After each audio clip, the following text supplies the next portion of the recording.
Imagine you are the victim of a serious crime, as serious as rape or child grooming, and you receive a letter telling you that the perpetrator who harmed you is going to be let out of prison early. The Minister said that the information we're after is in the impact assessment. That is not true. There is not the information on the number of offenders in terms of rapists and child groomers being answered. How do we in the public get answers to these very basic, incredibly important questions? Members of Parliament put questions down to ministers, and ministers are answerable to this House. Not when they feel like answering it or when they get round to it. That is totally unacceptable. Stay with me, because the full video I'm about to show you puts everything into a new perspective. You know, there's a very particular sound that happens in the House of Commons when a government minister tries to talk their way around a question they really genuinely do not want to answer. It is not silence exactly, it is more of a sort of verbal fog, a thick cloud of words about records and necessity and previous governments that somehow never actually addresses the question that was asked. And today, that fog ran straight into something it absolutely was not prepared for: the Speaker of the House of Commons. Not an opposition MP, not a journalist, the Speaker himself, stepping in to do something that should not need doing, but apparently very much does, reminding a government minister that answering parliamentary questions is not optional, it is the job. Real quick, before we roll the footage, if you're enjoying this content, do me a huge favor, hit that like button and smash subscribe. Over 98% of viewers watch without subscribing. Don't be one of them. It's free for you and it helps us out more than you know. Already clicked? You're awesome. Let's get into the video. Dr. Keir. Imagine you are the victim of a serious crime, as serious as rape or child grooming, and you receive a letter telling you that the perpetrator who harmed you is going to be let out of prison early. Appallingly, this is the experience right now for thousands of victims of crime, including some of the most serious crimes imaginable, thanks to the changes that have been made to our sentencing laws by this Labour government, helped by the Liberal Democrats. Thank you, Mr. Speaker. I've listened to the Honourable Member on this issue a lot, and I must once again remind him of his record in government and why the Sentencing Act was an absolute necessity to keep the criminal justice system functioning. There is no alternative that has been offered by the opposition to the prison crisis that they created. There is a choice. Strict... Can I just help? But we don't need to worry about what their position is. The question is to yourself and about what you're going to do. As I've also got a constituent that got a letter. So I've got to say it's very serious across the country. Point of order, Dr. Keir.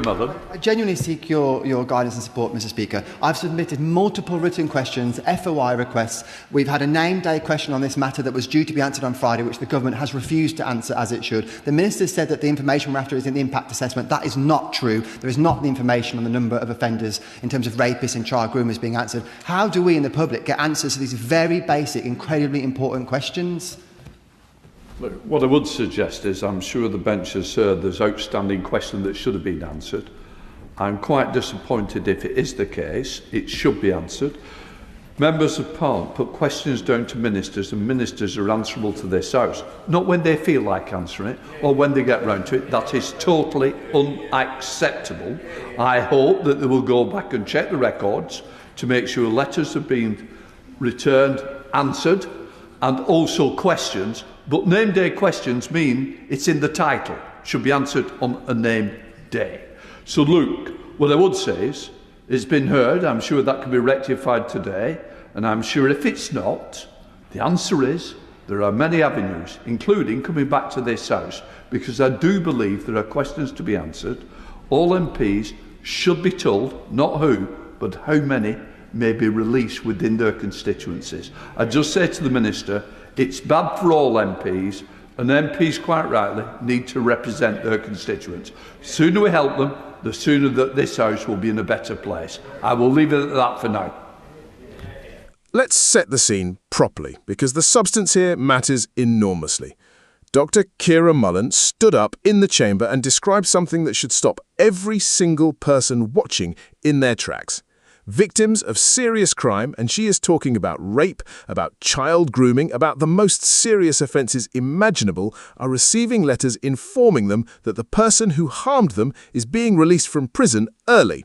Not because of good behaviour, not because of a parole board decision made on the merits of an individual case, but because of changes to sentencing laws, changes Mullin attributes directly to this government and the support it received in passing them. That is not a small administrative footnote. That is victims of rape and child grooming opening their post and discovering that the system meant to protect them has, in this specific moment, failed them again. The response from the government side leaned heavily on the previous government's record, on the prison capacity crisis that necessitated the sentencing changes in the first place, on the absence of an alternative plan from the opposition. And look, there is a legitimate conversation to be had about prison capacity, about the genuine and serious pressures on the system, about how any government inherits problems and has to make difficult choices. That conversation is real.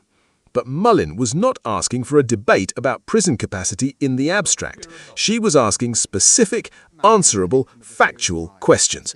How many offenders, specifically rapists, specifically child groomers, are being affected by these early release provisions? That is not a political question. That is a numbers question, and numbers questions deserve numbers answers. And this is where it gets genuinely remarkable, because Mullin explained with mounting and entirely justified frustration just how hard she had been trying to get that answer through entirely proper, entirely parliamentary channels. Multiple written questions, freedom of information requests, a named day question, which, as the term itself suggests, is supposed to be answered on a specific named day, that being rather the entire point of naming the day. Due on Friday, not answered. And when she was told the information existed in an impact assessment, she checked and it simply was not there. No breakdown, no numbers, nothing on the actual offenders being released under these provisions. So she turned not to the minister again, but to the speaker himself, and asked something that should not be a particularly dramatic question to ask in a functioning democracy. How does the public actually get answers to basic, important questions like this? And the Speaker's response is the moment that makes this whole exchange worth watching. He did not equivocate. He did not split the difference between the two sides for the sake of appearing neutral. He stated plainly that if a named day question has gone unanswered, that is a problem that needs fixing, full stop. He reminded the Chamber, in language that should not need to be said aloud in the year 2026, but apparently does, that members of Parliament put questions to ministers, and ministers are answerable to the House, not when they feel like it, not when they get round to it. That is the precise phrase he used, and it lands with real weight, because it is not a partisan attack. It is the Speaker of the House of Commons defending the basic mechanics of parliamentary accountability against a government that had, in this instance, simply failed to follow through. He went further still. He said that all MPs should be told, for their own constituencies, how many offenders may be released under these provisions. Not necessarily who, but how many. Because MPs need that information to properly represent the people who elected them. And he made clear this was not a minor procedural irritation. It is bad, in his words, for all MPs, and it undermines the basic relationship between elected representatives and the people they serve. What makes this moment so significant is precisely that it did not come from the opposition benches. It came from the chair. From the one person in that chamber whose entire role is to sit above the partisan fray and make sure the institution itself functions properly.